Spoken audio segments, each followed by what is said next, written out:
Hello all, my name is Santo Chilaro. I'm a filmmaker and a music lover. This is a mate of mine, Billy Pennell, who's he's a music writer, a decent music writer, a very, very good music writer, and a radio presenter as well. He's been on radio for about 5 decades, still going strong. Back in 1991, Bill and I had the great pleasure of meeting a wonderful man by the name of Ozzy Osbourne. Billy, for people who don't know about Ozzy Osbourne, just a quick little summary of what he means in the pantheon of rock and roll people. Well, it was a great pleasure, Santa. I was a huge fan of his band, Black Sabbath. I bought all their albums. I knew the songs really well. Then when he left the band and started his own career and made some wonderful albums, he was a great performer. He had a hand in the songwriting. He was later on a great band leader. So there were a lot of things that made him so important. And I think the fact now that all these years later he's now in the Rock and Roll Hall of Fame for the second time, and there were musicians that were asked to do interviews about him, and they just spoke so lovingly about him, not just as a musical influence, but as a bloke who everybody seems to love. And it's going to be a real experience for me now to watch this again after such a long time with our friends who are going to be watching also. Enjoy the interview. We'll be back later.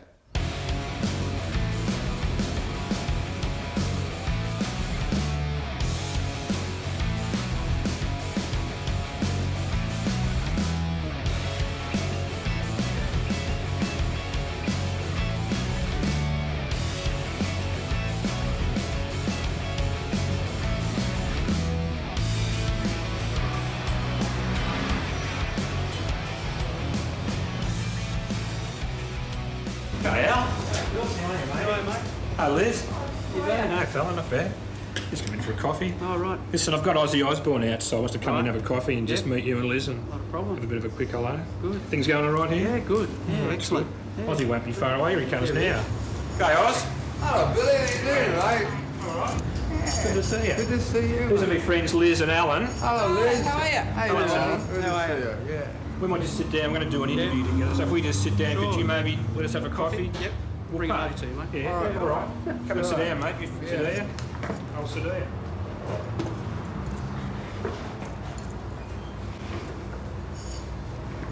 Good, you're an ugly looking bastard, aren't you? Crikey. Does this remind you at all of Birmingham or what it was like? It's you kind are. of English-y. Is it? England's like really changed. I mean, where I come from, Birmingham, I haven't been there for years. I now live nearer London. Well, the three blokes that you joined Black Sabbath, were they all mates from home, from Birmingham? Yeah, we all come from an Birmingham's an industrial town. It's like factories, and my father worked in a factory. All our fathers worked in factories. I went to school with Tony, and I was in a band with Geezer, and Bill was in a band with Tony, and it's like a small community kind of a thing, and we eventually ended up together. And it was kind of like like instant overnight success, because I mean, I remember I'd never achieved anything at school academically, and I'd got a record contract and I made a record, and I was really proud that I took an LP home to play to my mum, and you can imagine my mother and me playing my first Black Sabbath album to my mum, where it starts off with bells chiming and howling wolves in the background. She must have thought I was mad or something. But it just took off, and I've never looked back since. Did you realise that the band had created what was quite a new sound for English music? Because the bands that were big then, like, say, 10 years after Jethro Tull... We started playing that kind of music, When we started playing music, we'd play that, like, Jethro Tull 10 years after. And we decided, wouldn't it be a good idea to incorporate like a horror theme to music, and it just developed like that. Purely because the rehearsal place where we were rehearsing was across the road from a movie house, and we just looked at a line of people waiting to go in to see this horror movie, and we thought, isn't it funny that people pay money to get the pants scared off them? And we just thought, yeah, why don't we try and do that, put that kind of a theme to music? And it just developed from there, really. Did it happen in America pretty quickly? Did they get to like you straight away? Straight away. I mean, when we wrote things like War Pigs, when the Vietnam War was going on, we didn't have a clue what it was, the connotations were to the Americans, because like America was like a million miles away to us, you know. And I remember when the first time I went to America, I was like astounded at the reaction, you know. I mean, it was just literally overnight success, you know, and like it was as if it was meant to be, you know. And then after the Sabbath thing, my separation from Sabbath, I thought it was all over for me. I thought, you know, I was probably end up back in a factory in Birmingham. I did this. Why did they kick you out of the band? Well, I don't know. That's a good question. I think they wanted to kick somebody else out, and they could only. We were all so drunk they could only mention the word Ozzy, you know. How'd you feel when you did get the boot from? I was very upset actually, but I was very hurt because we'd been through a lot of ups and downs together. We'd been ripped off by managers, we'd been screwed, and we were just like a bunch of kids drunk all the time, you know. So we never really we were never really business minded. We never knew where the accounts were, what accountants were, what lawyers meant, what documents, tax paying or any of that. They just feed us drugs and alcohol, you know. And we were just making music, and we were never told never told the full extent of our popularity, you know. We were told if we did this gig in Rome tonight, we'd make this, and then we'd go and then we'd buy a car and whatever, you know. I mean, and I always remember one day I came out of Heathrow Airport and one of the road crew gets in a Lamborghini, and my wife picks me up in a Volkswagen, and I suddenly scratched my head and I thought, there's something wrong here, you know. Tell me about 1979 when you'd got kicked out of Black Sabbath and a lady called Sharon Arden came into your life. Well, Sharon Arden and her father were managing Black Sabbath, and when I got fired from Black Sabbath, I thought I was going to get the boot back to England. And to my astonishment, Sharon come round to my hotel and said that they'd got rid of Black Sabbath and they wanted to keep me on, and I was like flabbergasted. And then I fell in love. Now then we started to look for a band. I found Randy Rhoads, and I found Bob Daisley, who's Australian. And we started writing songs. We found Lee Kerslake and recorded the first two solo albums virtually simultaneously. And it just went off again, and to have success with Black Sabbath one time, and then to go again on my own, it's like it's never going to end, you know. I just was totally floored, you know. Listen, the first Ozzy Osbourne band included Randy Rhoads, who you mentioned before. He was unknown before he joined your band and made a tremendous impact. Yeah. Just tell me a bit about Randy Rhoads. When after leaving Black Sabbath, I'd never ever auditioned anyone in my life, because Sabbath just formed. We were mates, and so I didn't even know how to go about auditioning. Sharon would say to me, "Turn up at so and so, and we got to listen to a bunch of guys playing," and I'd be all embarrassed, saying, "I think this, I don't even know what I'm listening for," you know. And I met this bloke who said this guy introduced me to Randy Rhoads. He said, "This guy, you got to hear this guy play. This guy's amazing, you know." So I was in my apartment, because after leaving Black Sabbath, I just locked myself away for 3 months in this apartment, just getting drunk every day. And I was absolutely smashed one night, and the door knocks about 11 o'clock in the evening, and this guy standing there with this little frail, blonde-haired kid, and literally, it was like 102 pounds wet, you know, this guy. And he come in, and I at first I thought he was a woofter at first. He looked so feminine. He had long fingernails and all this. You know. So I went down to hear him play. I was absolutely drunk as a monkey, you know.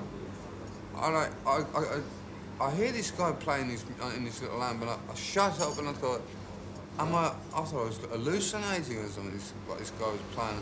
I said, can you, mumbled something to the effect of, can you come round tomorrow? And it just happened like that. And I flew back to England, and I said to Sharon's father, who was still involved with us then, you gotta hear this player. And he said, no, we'll find one here. Meanwhile, Sharon came from America, and I said to Sharon, please get me this guy. And Sharon went back and got Randy. And he came to England, and he lived with me in my house we lived together for about a year in my house, writing songs. You had a great rapport with him as a songwriter too. The guy was the guy's. I know. It's really funny, My wife and I were watching a thing on the TV about Mark Boland a short while ago, a documentary on him, and my wife said, "Isn't it funny?" She says, he's a guy here, Mark Boland. You knew that he wouldn't live to be an old man. And I said to Sharon, that's exactly the way I felt about Randy. It's really funny that a funny feeling came to. I always remember feeling that. When I very first met him, I thought, well, this guy's ain't gonna be around for a long time. I don't know what made me think that or anything. Have you ever gotten over the plane crash that killed him? Every year we send a wreath. I just recently went to see his mother. They're now making a tomb for him, his own tomb. And the sickest thing about it all, he's in like a family tomb at the moment. People keep going and stealing the plaque, and writing like Aussie rules all over the place, which is kind of sick. And what I'm planning on doing is doing a benefit concert and donating some of the proceeds to the memorial thing for him. It's wonderful. Because he was a very special guy, and I feel that God puts us on this earth to do some things, and we all meet for a purpose. And he was one of the people that passed through my life that will remain in my heart forever. Now, about this time, you were getting press for more than just your music.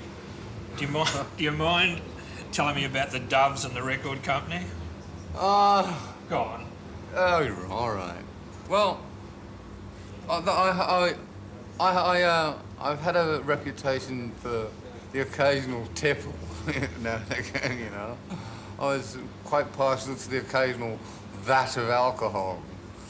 And this one particular day, Sharon said we had to go and see CBS Records in Los Angeles, and I'd been on the piss all night long, So I'd got this bottle of Courvoisier. She said, what I want you to do, I want you to go in and throw these two doves up in the air, They're all these boards of director guys with their suits, these, smartly dressed. I was just drunk as a monkey, threw one up in the air and bit the head off the other one, threw it on the table, and they just banned me from the building. And it's only in the last 3 years they've allowed me back in the building. Did anybody applaud? No, they were like... I mean, the one that somebody took a photograph, and the one chick she insisted that they blotted out her face, She didn't want to have anything to do with it. Now, what about when you got very close to the bat? Just tell me about that. No, so we took I always wanted to do like I like sick humour. I like sick kind of things, like off the wall things, As long as it's funny, and a bit outrageous. And I always like custard pie fights, So I thought, I took the Diary of a Madman tour out on the road, and I put it on the ad that bring your own meat, and we'll have a meat fight at the show, so. I'd throw buckets of meat out there, and they'd throw like a few steaks at first, but then as the tour was progressing, things were coming on this stage from other planets, like dead dogs and all kinds of things were coming on stage. And it's one night, and amongst them, they would often throw rubber ducks and chickens and things. And this bat thing landed on this, and I thought it was one of them rubber things. And I picked this thing and I bit into it, and I look on the side of the stage, and Sharon's going, oh shit! But then I was rushed round to a hospital, and for anyone who watches this, I don't advise anyone to bite into a bat because they're one of the world's biggest carriers of rabies. Now, if you've ever had the misfortune of having rabies shots, you'll know what I'm talking about because they ain't very comfortable. It's like having a tattoo with a road drill, you know. Now, things a little more seriously were happening too, in as much as some of your shows were being picketed. And They still are. They still are. Well, this is about 81, and I mean, I don't know, they suddenly decided like I was the Antichrist or something. I've got to be honest, we created it as much as it created itself and snowballed. We did a lot to provoke it along the way, purely because of my drunkenness. I mean, I'd get crazy drunk, like dive through a window or something, or, you know. I was just mad, you know. I mean, I was just, you know, just doing crazy things like disappearing, and I got arrested in. go on, tell us that one. Did you ever having a wee somewhere? I got up one morning in San Antonio and got dressed in one of my wife's evening dresses with a bottle of Courvoisier again and took a piss up the Alamo wall and got arrested. And it didn't go down too well, you know, because the Alamo is like a national shrine, and I seem to remember the policeman saying to me, well, what would you do if I was to urinate at Buckingham Palace? And I said, to be truthful with him, mate, I don't give a damn, I don't live there, you know. When there was a picket on once, didn't you actually disguise yourself as one of the picketers and go out to see what was going on? Yeah, I know, you ban this, put the devil behind you and all this. I got this, and they didn't even know who I was, you know. I was standing walking around with these blokes. There were also death threats, weren't there, particularly in the south of America? There was one in Washington at one time when I know now because everybody's like all panicking, rushing around and quiet, you know, all the crew up. So I go to this one gig and I'm ready to go on stage and there's police everywhere, and the tour manager comes in and he said, I got something to tell you. I got to introduce you to the chief of police, so and so, and this cop comes in and he says, well, I've had a very good.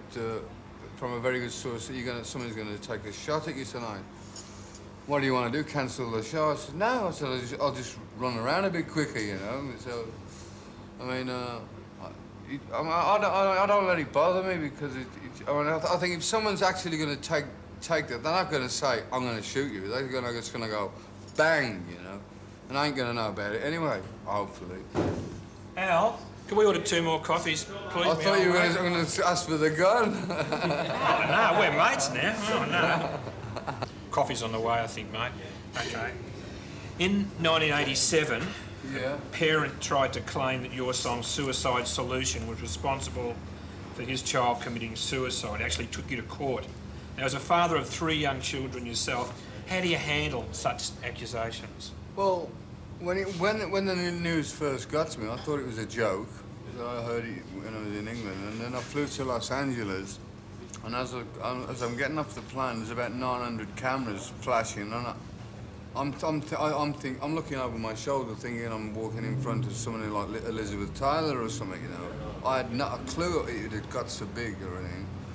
So I mean, I couldn't believe it. You know, that anyone would even think that you know, someone would make a record for someone to kill themselves to, you know. I mean, what's all that about, you know? I mean, it's a lot of old baloney. I mean, in actual fact, the song was written about Bon Scott from AC/DC, who so tragically died from hypothermia caused from having out on the booze, and he fell asleep in the car and froze to death.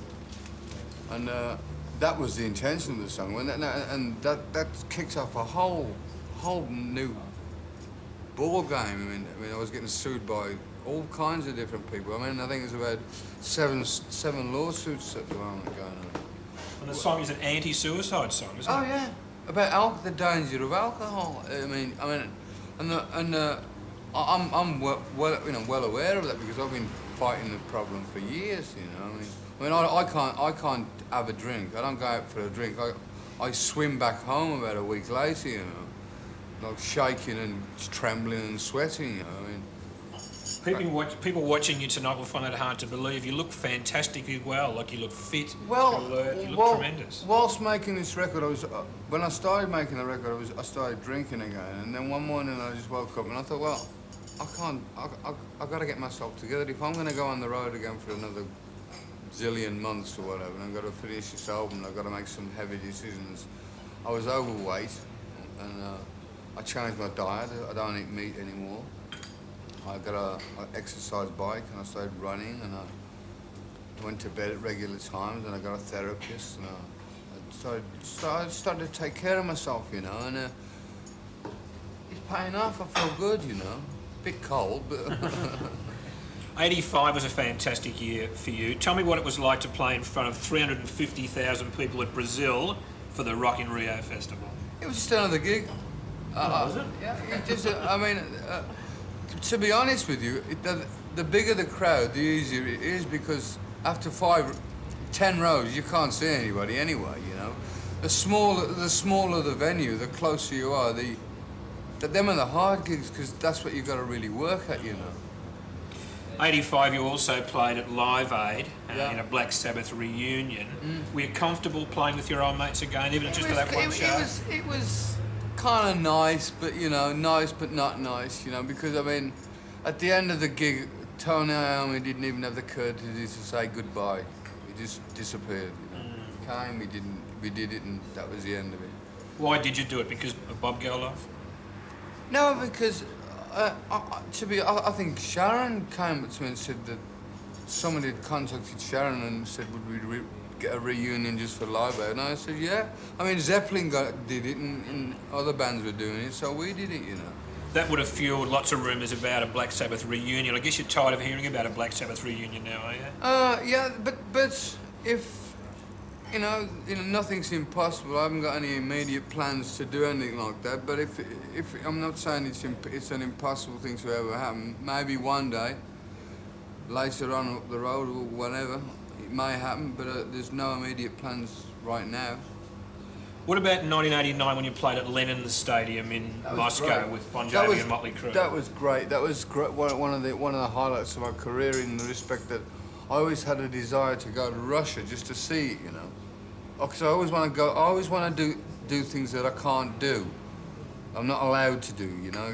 I always used to like drinking beer after hours, you know. I always breaking the laws and all that. And Russia was like a closed door, and I always wanted to go to Russia. And to not only go to Russia, but to play my music to Russia. And not only that, then to go onto a stage in front of 85,000 people with about 5,000 banners saying Ozzy Osbourne was like a blast, you know. And I want to go back. I mean, because I mean, they live such a miserable existence. It's like really depressing. We were able to meet many of the street people and chat to them. I mean, they didn't understand a word I was talking about, you know. But it's on the change now, I'm glad to say. Hopefully, I want to go back. I definitely want to go back and play music there. You've been something of a mentor to bands, say, like Rat, Motley Crue, Yeah. Metallica, who you took on the road with you as support acts when they were virtually unknown. Yeah. You must have a sense of pride in how well those bands are doing now. Not so much of a sense of pride. They would have done it anyway without me. I mean, Motley Crue. That tour. How any of us survived that tour, that Motley Crue tour, God only knows. Because we must have titanium livers, you know, because they were drinking like maniacs. We were drinking like maniacs. And at the end of that tour, all of us ended up in a alcoholic rehab centres because we were so messed up. That's when, like, the first Betty Ford thing happened for me, you know. And they got their act together now, they're clean. What about Metallica? I believe that you thought during the Yeah, tour they didn't like you very much. I mean, it was really funny with Metallica because their music was kind of a similarity to early Black Sabbath, but played at like 90 miles an hour, you know. So, and every time I would walk down the ramp to the gig, you know, they'd see me and they'd like sort of turn the other way, you know. They all would never talk to me or anything. And I kept hearing him playing this old Black Sabbath stuff, and I said to their tour manager one night, I said, "Are these guys piss taking? Do they, you know, are they? What's with these guys?" And they said, "No, they think you're like great, you know, and all this." And at the end of the tour, their manager, I think Cliff Bernstein, his name is, came to me and said, would it be possible for them to get on stage here and play Paranoid? I said, yeah, come up, you know. And like, I'm out there playing Paranoid, and I turn around and you've never seen grins on people's faces, like from ear to ear playing. You know, we're up there jamming every other. It's great. Were they just a bit scared to approach you initially? Maybe so, I don't know. I just thought it was, because I always try and make friends with, you know, because you're living together for all them months, you know. But they were kind of very laid back, you know. Something else that you've achieved too is that in the bands that you've had since Black Sabbath, you've introduced Randy Rhoads, Jake E. Lee, who's now got his own band, Badlands, and Zakk Wylde, three unknown guitar players who are all recognised now as being three of the best players in the world on their instrument. Why didn't you go for a more established player when you were putting your bands together? Why give three unknowns a It's go? because I think if you've got somebody who's already got a name, there's no fight there. It's like I said to you earlier on when we were coming down. Rather than go for Mike Tyson, I'd rather go for the guy that wants to knock Mike Tyson out, you know, because he's got the aggression. And that's what I went for. The guy that wanted to be the great. And if you want that, if you want something bad enough, you'll do that little bit extra to get it, you know. Rather than if you've already got it, you're up there and you're cool, you know. You were telling us about Randy Rhoads, how he was such a frail little bloke when you first met him. He was a very funny guy at the same time. I mean, he was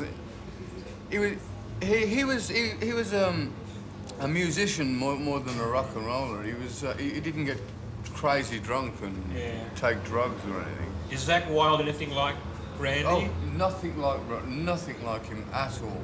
What nothing? I mean, two opposites. I mean, Zakk Wylde's he's like WizKid. He's like flying around all over the place. He's like. Of late, you've been working with other musicians. You're on a Gary Moore album. You're on Alice Cooper's new record. You released that duet with Lita Ford, "Close My Eyes Forever." Yeah. You enjoying working outside of the Ozzy Osbourne band? Yeah, well, the Lita Ford thing. I had the song. I was over at Bill Ward's house one day, and I was talking to him. I got this idea about writing a song called "Close My Eyes Forever," and he said to me, "That's a great idea, you know." So, my wife Sharon at that time was managing Lita, and I said to Lita one day, "I've got a song if you're interested. You know, you want to work with me, called "Close My Eyes Forever." And she said, "Maybe later." So I flew back to England. Then I got a phone call from Sharon. "Lita wants to do the song with you," and I said, "I'm in England." I said, "I'm not going back." So we have this big fight on the phone. Anyway, I'm back in Los Angeles, and I'll write the song with her. I fly back, and she says she wants you to sing it with her. Oh, I said, "You're joking." So I've got to fly back again. So I flew back, and it was as quickly as that. I walked in, sang my lines, and I walked out. And I find it really strange that if that had been me doing that for me, I'd have been there all day and all night. And yet, exactly the same thing with Gary Moore. You know, led clone. He gave me the lines. I walked in, sang it, and went home. And I think the thing is that when you do it for yourself, you're more emotionally involved. And yet when you're doing it for somebody else, you don't give a damn, because if it's a hit or a miss, you don't care. Anyway, can sing you a song, you know. Who would you like to work with if you had the choice of anybody? I'd love to do a song work with McCartney one day. Were you a big Beatles fan? Absolutely. I adored them. Have you met him? I've seen him, but I've never had the opportunity to speak to him. That could be an interesting collaboration, couldn't it? Could be, yeah. Could be. You've spoken a lot about Sharon Arden or Sharon Osbourne now. Sharon Osbourne. Just what has she meant to your career? Well, they say, you know, behind every great man there's a great woman. And I think that's true in this case in my wife, because truly without my wife at my side, I wouldn't be here. Without any doubt. She's. What do you mean you wouldn't be here? I wouldn't be alive. I wouldn't be singing. She saved my life every day she saved my life. The crap that I put her through, you know, when I was abusing myself. I mean, I'd disappear for weeks on end, and I'd smack her in the eye, and I'd do all these horrible things. She stuck by me. She got me through all kinds of stuff, and she's still there. We've got 3 beautiful children, and I'm coming through it. You know, I mean, the thing about a relationship is, or a marriage, it's a rocky road. You know, everyone has its ups and downs. Don't give up, because we're now getting closer now after all we've been through. You know, I mean, we had a crisis a couple of years ago when I ended up in jail because I wrecked the house drunk as I got arrested, and we're really happy now. You know, I love her. Considering your achievements as a performer, writer, band leader, you've sold millions of albums, you're in your 23rd year as a successful musician, yet when the media talk of you, it's still as the modern day Dracula or the devil worshipper. Does that tend to get you down still? I don't take no notice of it, I suppose. I mean, I look at it this way, you know. Vincent Price is an actor, he's a very fine actor, and he's acted roles of many macabre characters of vampires, witchfinder generals, and demons, and Draculas and whatnot. Yet he writes books in his spare times on cookery. You know, the connection there's nothing to do with it. But it's like that's my brand, that's my bed, and I've got to lie on it, you know, because I'm Ozzy Osbourne, and it's like, you know, they've got to blame, you know, if your day is totally screwed up, blame Ozzy Osbourne, you know. Used to be Elvis and the Stones once, didn't it? Now it's you. The thing about it is, the day they stop talking about me, it's the day my career is over, I suppose. Look, it's been great to talk to you. Thanks very much for your time. Wonderful. I might get Al just to bring a couple of posters in for you to sign for a couple of the kids he looks after. How much do we charge for a signing, darling?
How good was it seeing that again, Bill? Look, it brought back... memories. It did. Ozzy came into my life personally when I worked at a radio station where I did interviews of musicians that were touring the country to promote a new album. And he was with his wife Sharon, no entourage, she was his manager and his wife. The album's called No More Tears, a great album. This is 1991. And this is well before Sharon was a celebrity, wasn't she? This is before the Osbourne TV show, yeah. And she accompanied him, only her. And after the interview had finished, I asked Sharon, would it be okay if we did another interview with Ozzy that you, Santo, would film? And she said, yeah, it'd be great. I said, we don't want to do it here. We want to do it in a different location, just something a bit different, not in a sterile recording studio. And she said, where is it? I said, it's my mate's food shop. It's only about 10 minutes drive from here. So for the first time in my life, I think I was in a limo. So I hopped in the back seat anyhow. But so off we go. You're usually used to the back of the divvy van, I think. That's right. Don't tell everyone. And we go to Alan Liz's food shop, and for me it was an enormous thrill because I was a huge fan of his music, and he was just the most interesting, charismatic, everything I would love all my favourite musicians to be like. And I'll never forget how kind he was. And there were young kids that gave their stuff to Alan, who he looked after, he signed everything that they brought in. as I say, to watch it again now after such a long time just brought back some wonderful memories of someone who as I say, I admire tremendously for what he presents as a musician and as a man. And of course, you know, Sharon and he have been married, I think it's over 40 years now. So it's one of the great love stories in rock and roll also. Did you ever stay in touch with him, Bill? Did you? No. I saw Sharon, they toured Australia the year after the album came out. So, and Sharon said to me as we were leaving, I said to her, and she said to us, look, he loved doing the interview here because it reminds me a bit of Birmingham where he grew up, because the shop was in a working class area of Victoria, of Melbourne, Victoria, where I lived for a lot. You grew up where I grew up. And she said, look, we're coming back next year for a tour. Would you promise me that you would get in touch with me the next year? And I said, oh, of course I would. So through the record company, I did something I've never done before. I went backstage after a concert and I explained the situation, and the record company people took me backstage. And Ozzy, and there was no iPhones this is 1992. There were a line of, I don't know, a long line of people after the show. He'd worked for nearly 2 hours, flat out performing. So he's signing autographs, he's getting photos taken, and it must have taken a long time to satisfy all those people. So I'm watching him, just meeting his fans, and I spot Sharon, and she has a brief chat. She says, oh, look, you know, thanks for, you said you'd come back, you know, thanks for coming back. He's had the best time here, he loves Australia. And so all those things have stayed with me. And I found out that Sharon was quite ill later on, but I inquired through somebody else about her illness, and thank goodness, you know, she got over all that. So I've kept in touch as close as a fan can. But seeing that today, and seeing my friends Alan and Liz, who I haven't seen for a long time. Alan's passed away since. Alan's passed away, yeah, and so it's just been wonderful to relive those sort of things and just re-love his music and re-love that meeting. Isn't it funny, just watching it back again, I just realised why the Osbournes show was it called Meet the Osbournes or the Osbournes? I think it was Meet the Osbournes? Something like that, yeah. Why it was so successful, because it was one of the very early reality shows. They didn't really have that many before then. Yeah. They are such a lovable family. They were just great on the day. And Ozzy, you know, what you see is what you get with Ozzy. That's what I got from the day. It was just delightful. Well, I think it's true, and I think we were able to get behind the rock star image and just talk to John Osborne and just some of the things he talked about, you know, growing up and other stuff.